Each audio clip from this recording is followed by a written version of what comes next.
Exclusive. Modi सरकार के कार्यकाल में जो मंत्री अपने काम के लिए जाने जाते हैं उनमें से एक है मनोज सिन्हा जी। मनोज सिन्हा जी रेल राज्य मंत्री हैं और उसके साथ ही साथ संचार मंत्रालय का स्वतंत्र प्रभार भी उनके पास है। आपके पास दो दो रोल हैं सर, मुश्किल नहीं होती है निभाने में? दोनों अलग अलग विषय के।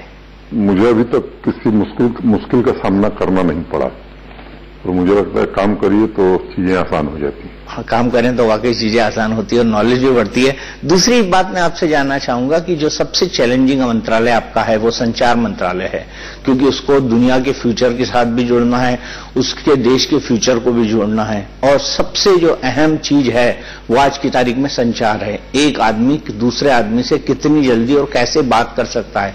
लेकिन अभी भी जो मुख्य मुश्किलें आती हैं एक टेलीफोन कॉल में या एक मोबाइल की कॉल में, वो होता है कि कॉल कट जाता है, कॉल लग नहीं पाता, या कॉल में डिस्टर्बेंसेस पैदा होती हैं। उस मुश्किल को दूर करने के लिए, क्योंकि ये समस्या कई वक्त से उठाई जा रही है, आपकी सरकार की क्या योजनाएं हैं? ये सच कहा आपने कि दूरसंचार का एक अहम रोल है, और अब केवल कॉल तक सीमित नहीं रह गया। मैं समझता हूं कि मार्केट शिफ्ट हो गई है कॉल से डाटा की तरफ। डाटा की तरफ, बिल्कुल। इसीलिए जो पॉलिसी हम लेके आ रहे हैं वो नेशनल टेलीकॉम पॉलिसी नहीं कह रहे हैं, उसका नाम हमने नेशनल डिजिटल पॉलिसी दे दिया है। जहां तक कॉल ड्रॉप का सवाल है, एक समय था जब एक इशू था। अब मैं समझता हूं कि शायद आप भी इससे सहमत होंगे कि अब वो इशू नहीं रह गया है।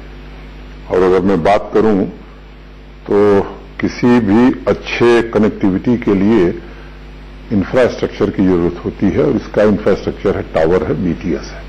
अगर उस अनुपात में आप देखेंगे तो इस देश में मोटे तौर पर जितने बीटीएस 2014 तक थे उससे ज्यादा हमने केवल 4 वर्ष में लगाए, और पर्टिकुलरली पिछले 2 साल में और भी सब्सटेंशियली उसमें वृद्धि हुई है।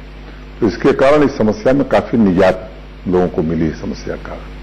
लेकिन ये ऑनगोइंग प्रोसेस है, लगातार इसकी मॉनिटरिंग करनी होती है, और समय समय पर टीएसपी से हम बातचीत करते रहे हैं। एक हमने मैकेनिज्म और बनाया हुआ है, यहां आईवीआरएस सिस्टम लागू किया आने के बाद, और लगभग समझिए कि हर महीने 60-70 लाख लोगों को फोन यहां से जाता है।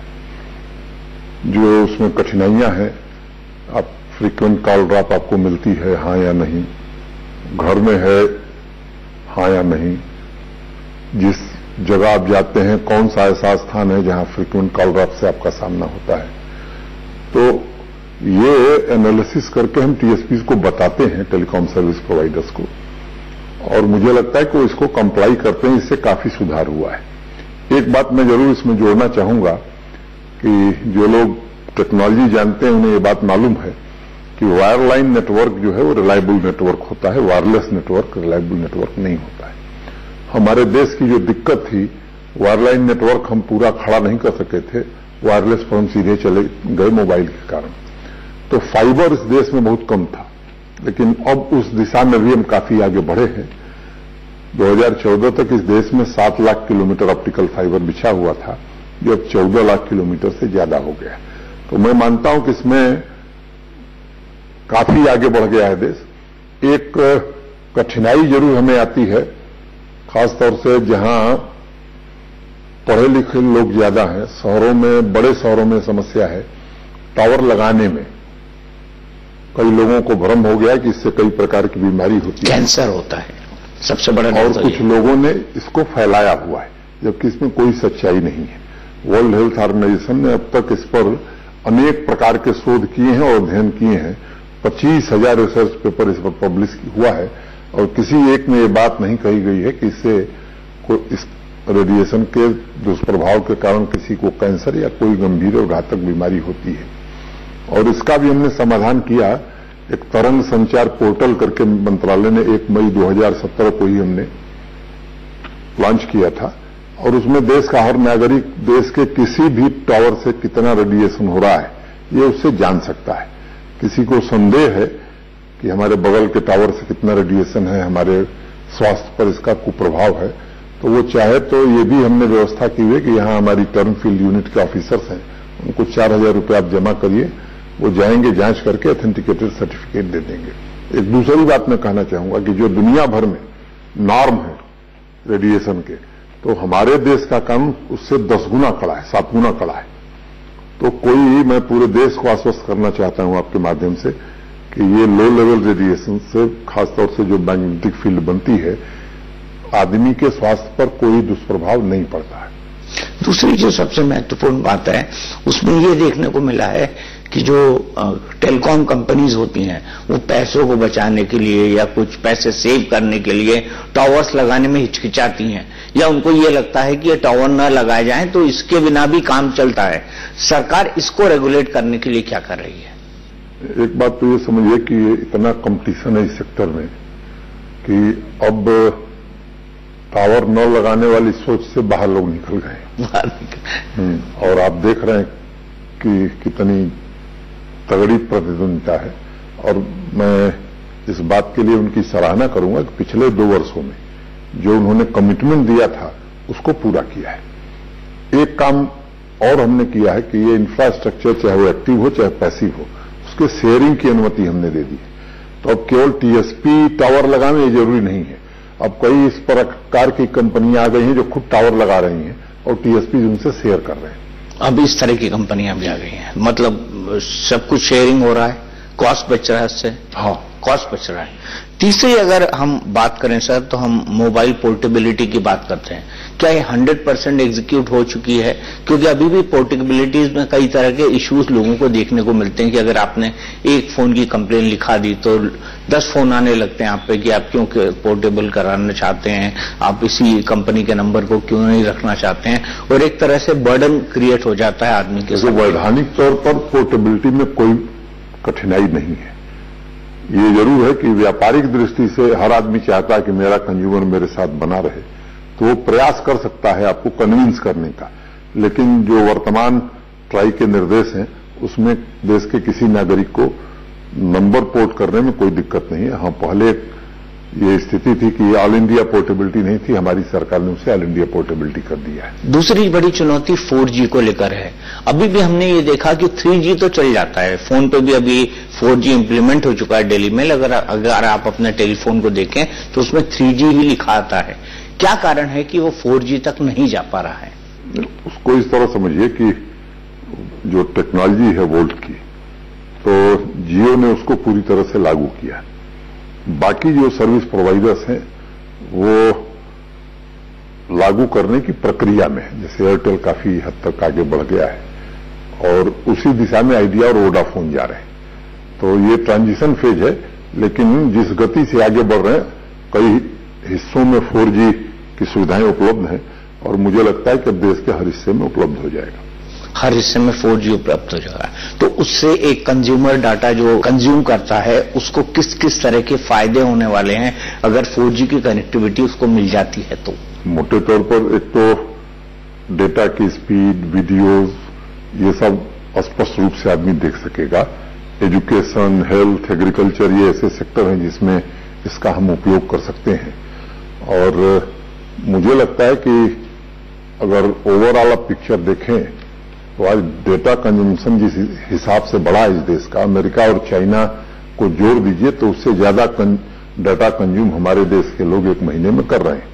दूसरी बात कि टैरिफ भी अगर ग्लोबली आप देखेंगे तो ये हमारे सरकार की एक बड़ी उपलब्धि मैं मानता हूं कि सबसे कम टैरिफ हमारा है।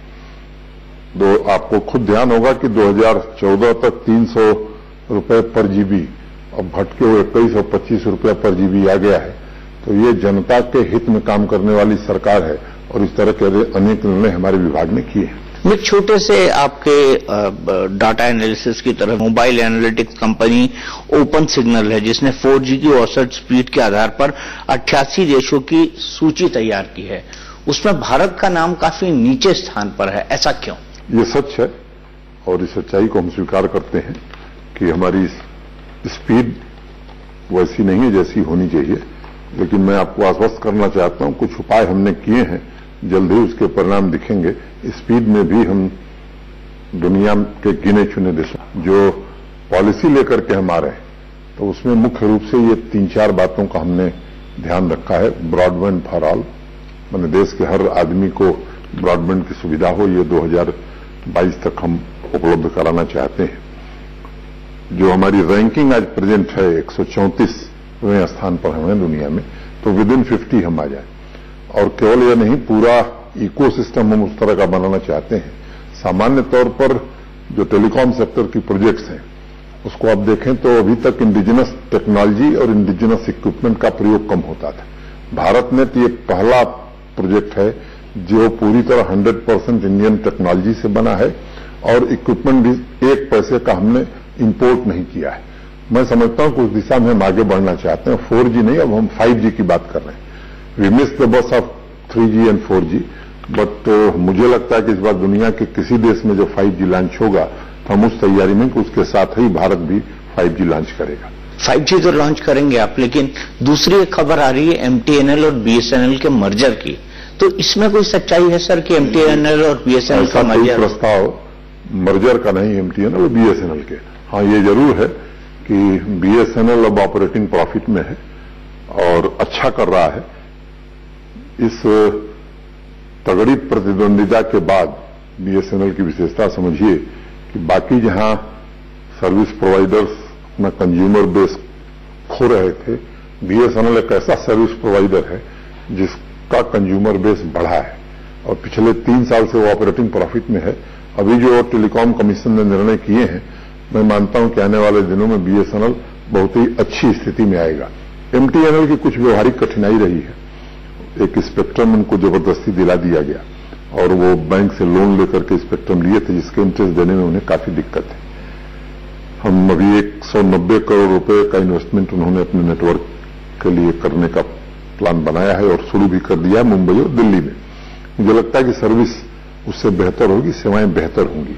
लेकिन MTNL का रिवाइवल कैसे, इस पर हम गंभीरता से काम कर रहे हैं और मुझे उम्मीद है कि 16-17 साल बाद ITI जहां तनख्वाह नहीं मिलती थी उसको आज हमने प्रॉफिट मेकिंग ऑर्गेनाइजेशन बना दिया है।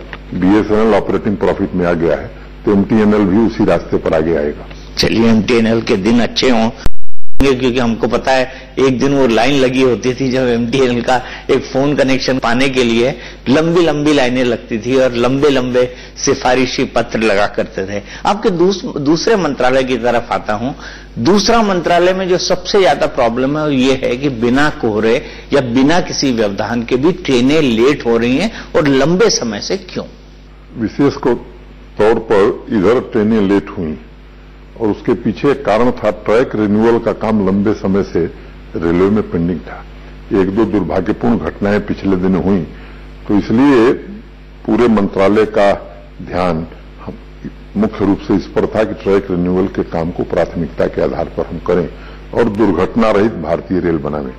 इसके कारण ब्लॉक हमें लंबे समय तक लेने पड़े, ट्रेनें लेट हुई और उसका कैस्केडिंग इफेक्ट होता है। लेकिन अब वो फोकस बदल गया और वो काम हमने पूरा कर लिया है। अब पंक्चुअलिटी पर फोकस है और मैं उम्मीद करता हूं कि जल्द ही स्थिति सामान्य हो जाएगी। 2019 में आयोजित होने वाले कुंभ जो आपके ही राज्य में होगा, उसके लिए किस तरह की ऐतिहासिक व्यवस्थाएं की जाएंगी? क्योंकि रेलवे की एक बड़ी रिस्पॉन्सिबिलिटी बनती है कि उस कुंभ का सफल आयोजन में अपना योगदान दे।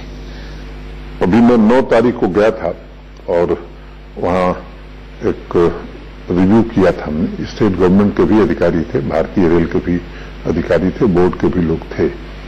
तो कुंभ इस देश के लिए गर्व का विषय है। जहां उत्तर प्रदेश सरकार अपनी पूरी शक्ति और क्षमता लगा रही है उसे एक ऐतिहासिक आयोजन बनाने में, वहीं भारतीय रेल ने भी अपनी व्यापक तैयारियां की हैं।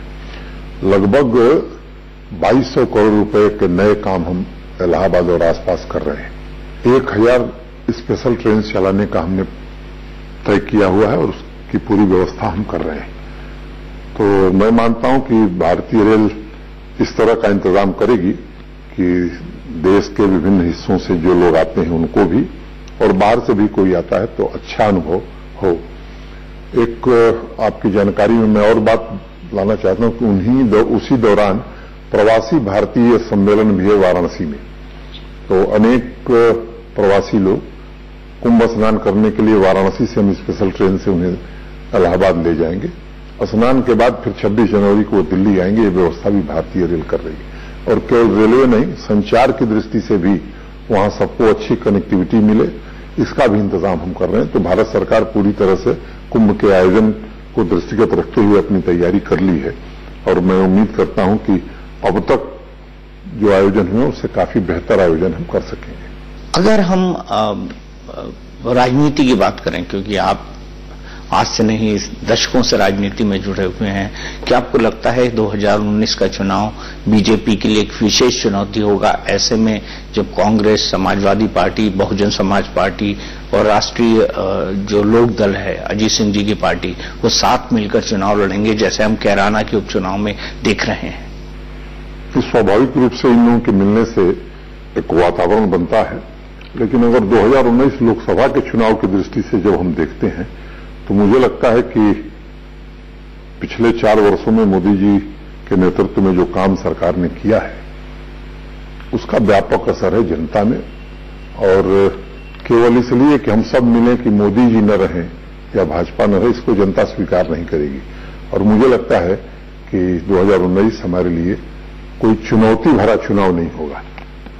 चुनौती भरा चुनाव नहीं होगा, लेकिन लोग ये मानते हैं कि जिस तरह से वोट कंबाइन होंगे, डिवाइड तो नहीं होंगे यहां पर, क्योंकि एसपी का वोट बीएसपी के साथ आएगा, कांग्रेस का वोट एसपी और बीएसपी के साथ आएगा, आरजेडी का वोट इन तीनों दलों के साथ आएगा।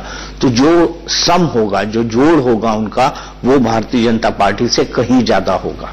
मुझे लगता है कि 2 धन 2 4 ये गणित में चलेगा भारतीय राजनीति में, और कम से कम 2019 के लोकसभा चुनाव में नहीं चलेगा। क्योंकि अभी ग्राम स्वराज अभियान का जो कार्यक्रम 14 अप्रैल से 5 मई तक हुआ था, मुझे भी अनेक स्थानों पर जाने का अवसर मिला। और जमीन पर जो लोगों की धारणा है, अब एक तरफ मैं अगर अपने जिले की बात करूं तो 2014 में सरकारी सहायता से बनने वाले शौचालय 4300 थे। इस वर्ष 1,37,000 है। देश में अगर देखेंगे तो 47 से लेकर 2014 तक जितने शौचालय बने उससे ज्यादा शौचालय 4 वर्ष में मोदी सरकार ने बना दिया। इस तरह के अनेक बातें मैं आपको बता सकता हूं। प्रधानमंत्री आवास योजना, उज्ज्वला योजना, सौभाग्य योजना। तो सामान्य आदमी को लग रहा है कि बाकी लोग केवल इसलिए एकजुट हो रहे हैं कि ये जो सुविधाएं गरीब आदमी को, सामान्य आदमी को मिल रही हैं, अब तक क्यों नहीं मिली, और ये लोग मिल करके ये काम नहीं करने वाले हैं। 2014 के पहले जो हो रहा था, जो 2004 से 2014 के बीच सुर्खियां बना हुआ था, उसके लिए ये लोग मिल रहे हैं। जैसे मैं आज के कुमार स्वामी के शपथ विधि की बात करूं तो उसमें सीताराम येचुरी भी थे, ममता बनर्जी भी थी, मायावती भी थी, अखिलेश यादव भी थे, सोनिया गांधी भी थी, ममता बनर्जी भी थी। तो इस तरह के जब दल एक साथ आ जाए तो आपको नहीं लगता कि किसी भी एक स्थापित पॉलिटिकल पार्टी को डरना चाहिए कि अगर सब एक हो गए तो फिर ऐसे में क्या होगा, या राजनीतिक रूप से थोड़ा सजग हो जाना चाहिए? मुझे लगता है कि डरने की कोई बात नहीं है।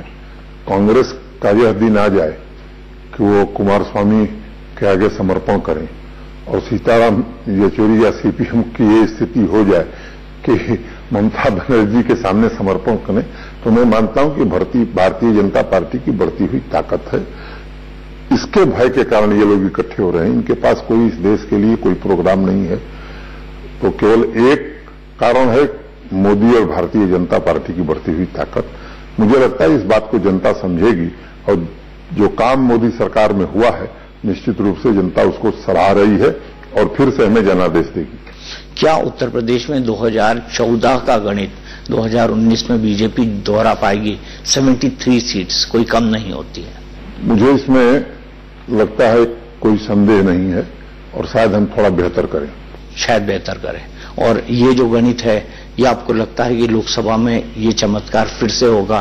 क्योंकि जिस तरह का आपको मैंडेट मिला है 2014 के अंदर, वो एक असाधारण मैंडेट था। असाधारण था, ये सच है, लेकिन अब ये जो 4 साल के काम है मोदी सरकार के, ये भी असाधारण है और उस मैंडेट से बड़ा मैंडेट देने के लिए मुझे लगता है कि जनता को प्रेरित करेंगे। मनोज सिन्हा जी, आपने हमसे बात की और इतनी बेबाकी से हमारे सवालों के जवाब दिए, इसके लिए आपको बहुत बहुत शुक्रिया। बहुत बहुत धन्यवाद दीपक जी। तो ये थे हमारे साथ रेल राज्य मंत्री और साथ ही साथ संचार राज्य मंत्री स्वतंत्र प्रभार मनोज सिन्हा जी, जिन्होंने बताया कि 4G को राउंड अप करने की या 4G को फिर से 4G को नए सिरे से जामा पहनाने की सरकार की क्या तैयारियां हैं, और साथ ही साथ उन्होंने ये भी बताने की कोशिश की कि रेलवे में जिस तरह की ट्रेनों की लेट लतीफी हो रही थी उसके पीछे क्या तकनीकी तत्व इन्वॉल्व था और उसको दूर करने की कैसे सरकार कोशिश कर रही है। हमारी इस खास मुलाकात में आज के लिए इतना ही।